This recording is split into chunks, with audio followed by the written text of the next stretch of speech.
어제 가로세로 연구소 멤버 강용석, 김세희, 김용호가 허위사실 유포 혐의로 서울중앙지검에 송치됐다는 뉴스가 떴죠.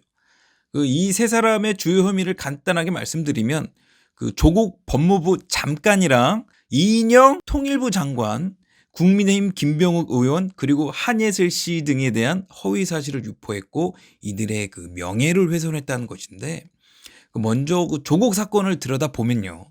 조민에 대해서 국산차는 전시용일 뿐이고 실제로는 빨간색 포르쉐를 타고 다닌다고 했죠. 그리고 조민이 의전원에서 꼴찌를 하고 유급됐는데 조국이 바로 교수를 만나러 쫓아갔다고 했고, 조국 아들에 대해서 성희롱 의혹도 제기했어요. 그리고 이인영한테는 아들의 병역 비리 의혹을 터뜨렸죠. 이인영 아들이 강직성 척추 혐의로 군면제를 받았는데 이 과정에서 병역 비리가 있었던 게 아니냐는 의문을 던졌던 거예요. 그리고 국민의힘 김병욱 의원이요. 2018년에 바른미래당 이학재 의원 보장한 시절에 경북 안동 호텔에서 인턴 비서를 성땡땡 했다고 주장했고, 한예슬 씨한테는 남자친구가 이른바 유흥업소 접대부였다는 사생활 의혹을 제기했어요. 이 외에도 이제 다른 고수 사건들을 합치면 최소 10개가 된다고 하는데, 경찰이 이 주요 사건에 대해서 사실관계를 살펴본 결과 모두 허위라는 결론을 내리고 어제 서울중앙지검에 기소 의견으로 송치를 한 거예요. 강용석, 김세희, 김용호가 뒷감당을 어떻게 하려고 이런 말들을 서슴없이 해왔는지 모르겠는데, 일단 제 개인적인 감정을 말씀드리자면 저는 가세현한테 개인적으로 서운한 게 많습니다. 왜? 이 사람들이 나 빵이 갈 때 존나게 조롱했었잖아요. 나 구속된 날 가세현 라이브 방송에서 제가 박근혜 대통령 편지 읽으면서 눈물을 흘렸던 장면을 캡처를 떠다가 지들끼리 히덕거리고 깔깔대고 완전히 축제 분위기였다고, 이 내용을 깜빵에서 제가 지인들한테 편지로 받았어요. 그때 제 심정이 어땠을 것 같습니까, 여러분? 존나 어처구니 없는 이유로 빵에 갇힌 것도 지금 서러워 죽겠는데, 같은 보수 우파 진영에 있다는 놈들이 누구보다 앞장서서 나를 조롱하고 있었으니 여러분이 내 입장이었으면 어떤 감정이 들었겠냐고. 그런데 이건 어디까지나 제 개인적인 서운한 감정이고요. 가세현 기소에 대한 제 개인적인 생각을 말씀드리면 저는 가세현의 기소나 구속에 반대합니다. 내가 이 사람들이 좋아서 기소되거나 구속당하는 걸 반대하는 게 아니라 한국의 이 원숭이 같은 사법 체계 때문에 반대하는 거예요. 이게 무슨 말이냐? 지금요, 한국의 형법 체계요? 완전 저인만 그물이에요. 누구 하나 사업하다 자빠져도 사기죄로 싹 다 잡혀 들어오고, 돈 빌렸는데 못 갚았다? 1,000만 원에 한 달씩 계산 쳐서 형을 살리는 게 지금의 한국입니다. 지금 한국의 전과자가 1천만 명이 넘죠. 진짜 뭐 하나 삐끗대다가 벌금 맞고 금고 맞고 전과자 바로 되는 게 지금 한국이란 나라란 말이에요. 제가 한 6개월 동안 빵 하나 있었잖아요. 거기서 있으면서 들었던 생각이 뭐냐면, 아니 왜 이렇게까지 사람들을 잡아놓지? 라는 생각을 참 많이 했어요. 꼭 이렇게까지 잡아 넣어야 일이 풀리는 건가? 이런 생각들이 머리를 떠나질 않았다고. 더군다나 가세현이 지금 기소당한 명예훼손은 정말 한국이 얼마나 후진적인 사법체계를 가지고 있는지, 글로벌 기준에서 볼 때 한국이 얼마나 원숭이 같은 나라인지 너무나도 여실하게 보여주고 있는 거죠. 명예훼손도 무슨 부패 수준이야. 사자 명예훼손, 사실적시 명예훼손, 허위사실 유포 명예훼손. 아니 뭔 놈의 명예를 훼손한 게 그렇게 감옥에 갈 정도의 죄인지 모르겠는데, 여기서 중요한 건 이 명예훼손을 형법으로 다스리고 있는 나라가 전 세계적으로 몇 나라가 안 된다는 거예요. 러시아, 터키, 몽고, 케냐, 미얀마, 인도네시아, 카자흐스탄, 베네수엘라, 카메룬, 예만, 오만, 아프가니스탄, 이런 여러분들이 들었던 후진국들만 지금 명예훼손을 형법으로 처벌하고 있는 나라들이에요. 근데 더 웃긴 건 뭔지 알아, 여러분? 아프리카에 있는 가나 있죠? 아시아에 있는 스리랑카 있죠? 중남미의 멕시코 있죠? 동유럽의 구루지아 있죠? 이렇게 못 먹고 못 사는 나라들도 몇 년 전에 명예훼손법을 아예 폐지시켰어. 이 정도라고요.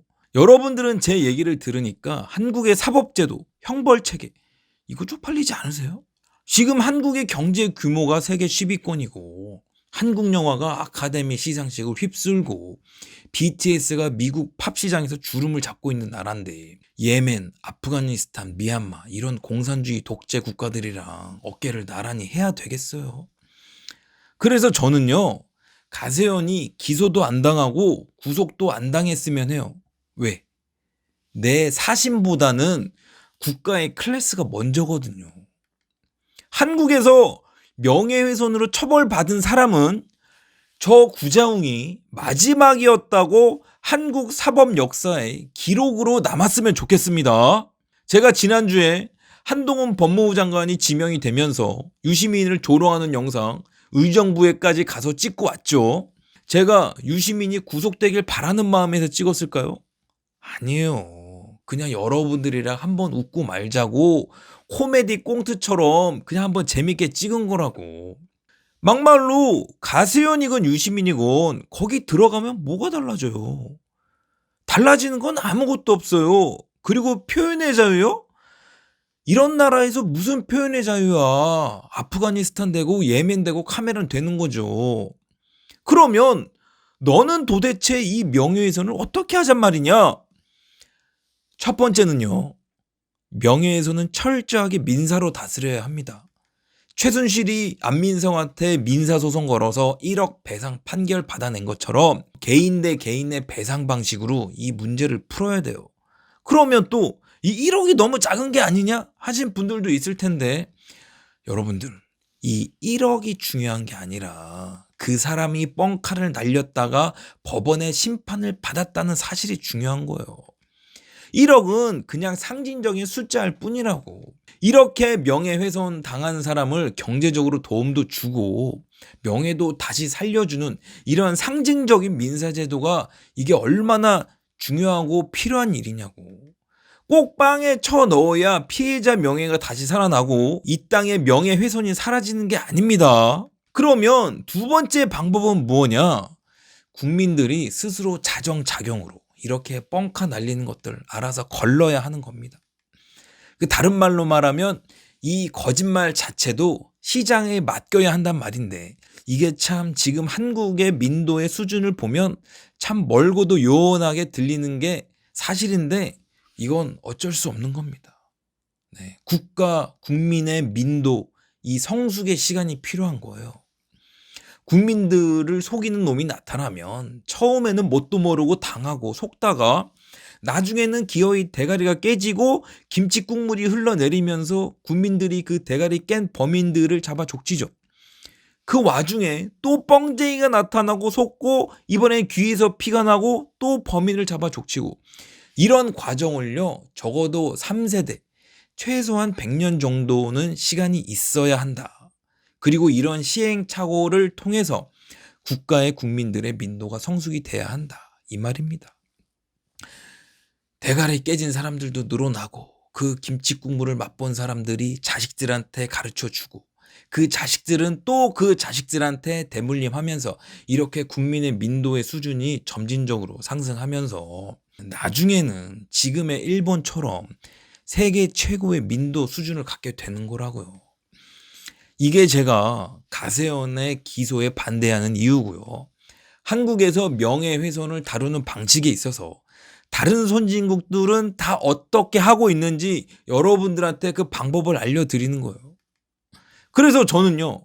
가세현의 기소, 더 나아가서는 구속에도 반대합니다. 유시민의 구속에도 반대해요. 그래서 제가 오늘 여러분들한테 남겨드리는 한 줄 평. 시민아, 그래도 너는 들어가게 생겼더라. 뭐 어쩌겠냐. 한동훈이 법무부 장관 되게 생겼는데 나라가 이 모양이야. 내가 널 어떻게 도피했어.